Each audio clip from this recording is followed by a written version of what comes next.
Bonjour mes amis nomides, départ de Natrang. Dans une petite éclaircie, il est 7h30, j'ai attendu que le déluge s'arrête. À mon avis, aujourd'hui je vais être pas mal retardé à cause de la pluie. Je longe la croisette de Natrang vers le sud. Voilà, c'est parti normalement jusqu'à Ho Chi Minh Ville, à 450 km d'ici. J'espère juste encore une fois que je ne vais pas être trop retardé par les orages. Le ciel est vraiment très lourdement chargé et ne demande qu'à s'alléger sur ma tête.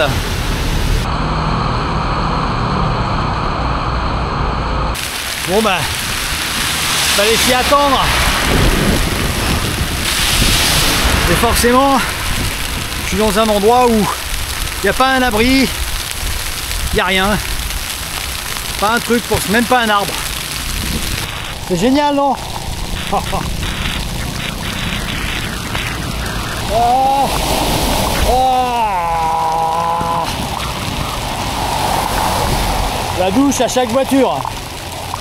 Un beau grain qui dure là. Et n'oubliez pas de vous abonner et mettez un petit pouce. Merci.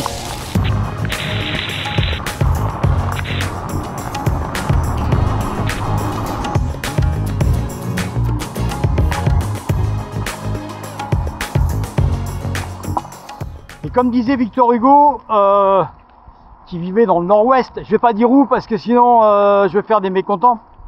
Journée mouillée, journée pas ensoleillée. Il avait pas tort. Comme vous l'avez remarqué avec les vidéos précédentes, j'ai toujours été un grand passionné de citations de personnes célèbres. C'est mon dada, c'est mon truc.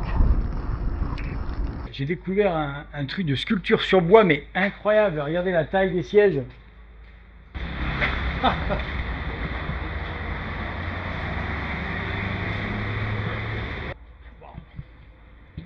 Et là, on rentre dans la forêt de sculpture sur bois, si je puis dire. Il y a un peu de tout, hein, des champignons, des bouddhas.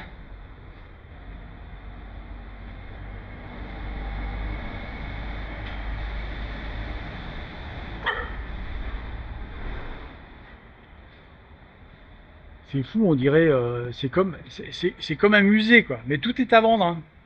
Et là, il y a le bois brut qui arrive. Les troncs d'arbres.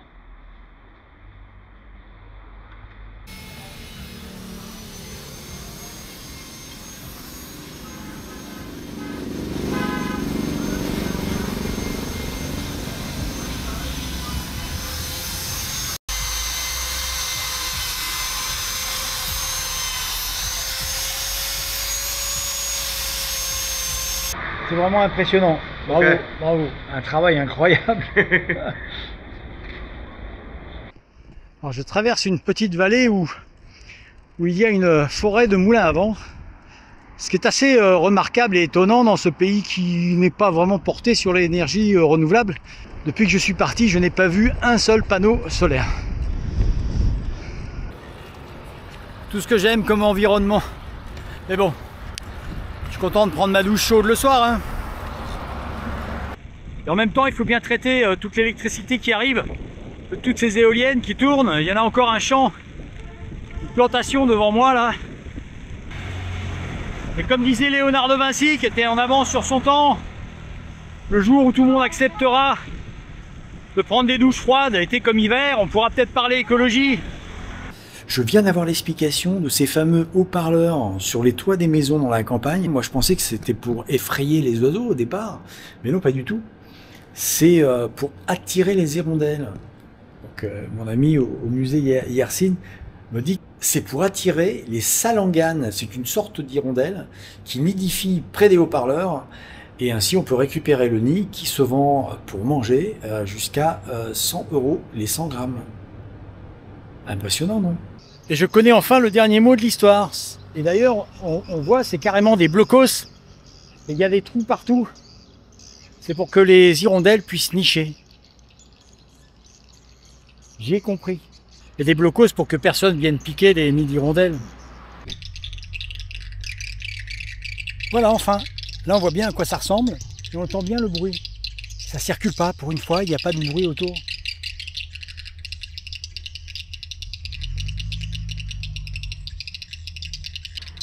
On les voit bien tourner partout autour. En même temps, vu le prix que ça coûte au gramme, c'est un peu comme un coffre-fort là-dedans. Hein. Can I look inside? Yeah. No. Oh. No, no, no. Impossible to look inside. Yeah.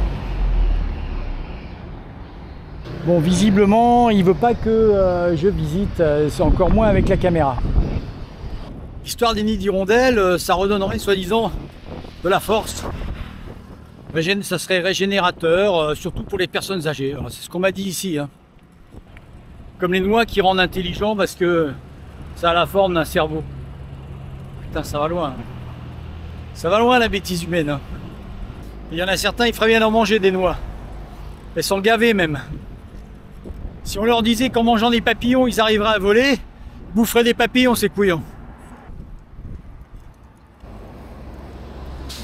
De temps en temps, on aperçoit quelques monuments Cham de la civilisation Cham qui est venu jusqu'ici, hein, au Vietnam.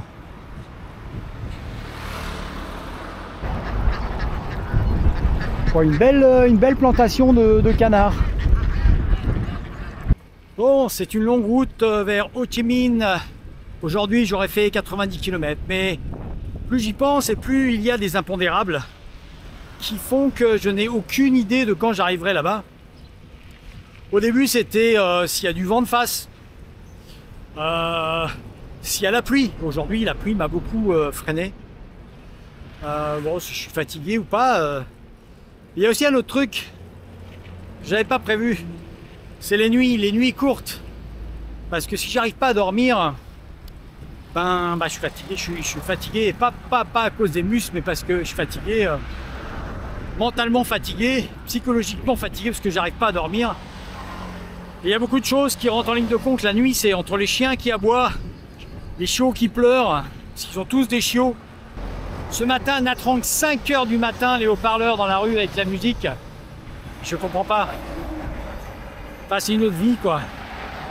Les karaokés, les gens qui regardent la télé. Fort, toujours fort, il faut toujours que ça gueule.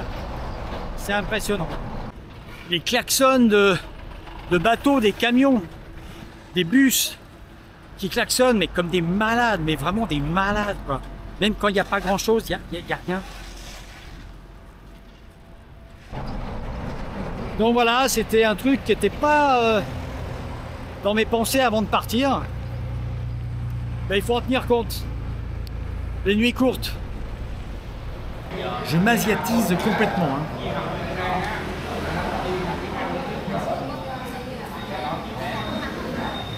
Voilà l'exemple.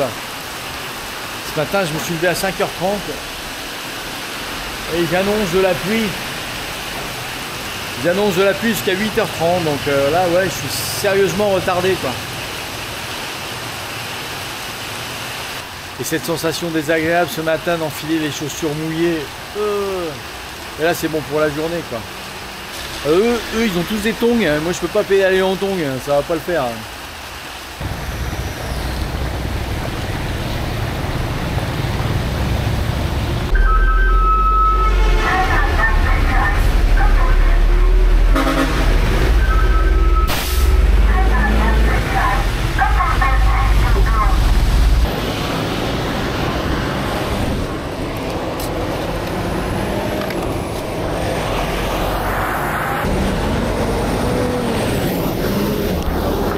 Yeah, problem.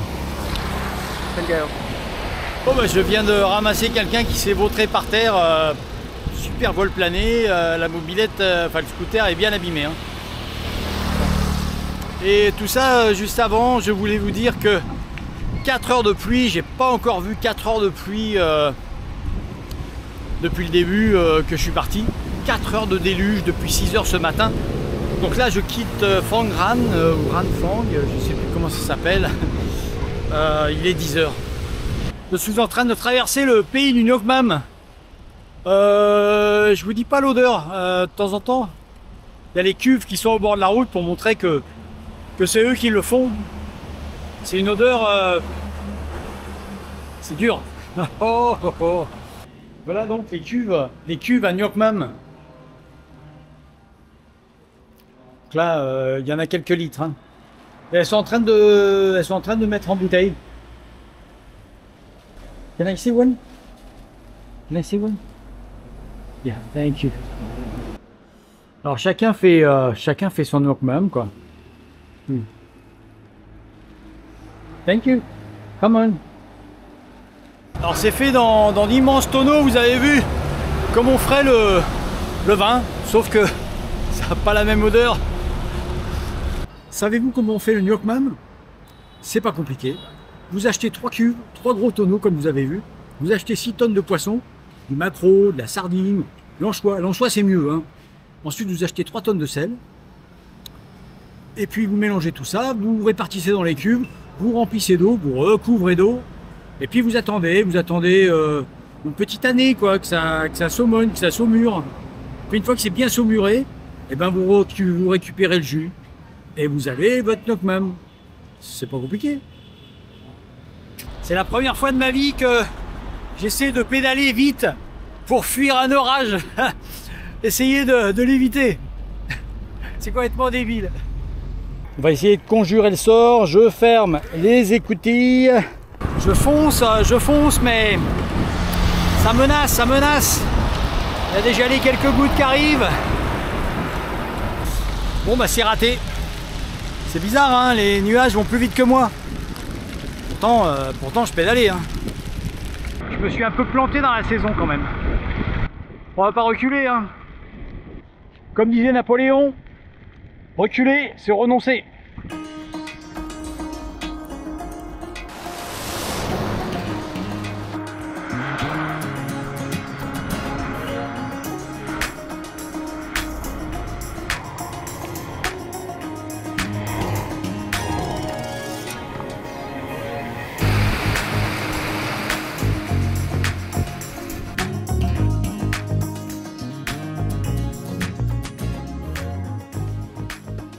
Chers amis, nous allons arrêter cette vidéo sur ces images et nous nous retrouvons la semaine prochaine pour continuer la route vers Saïgon. Ciao, à la prochaine. 4e matin, je sais plus, peut-être 5e matin, je sais plus. À dire, je perds la notion du temps. Vers Saïgon.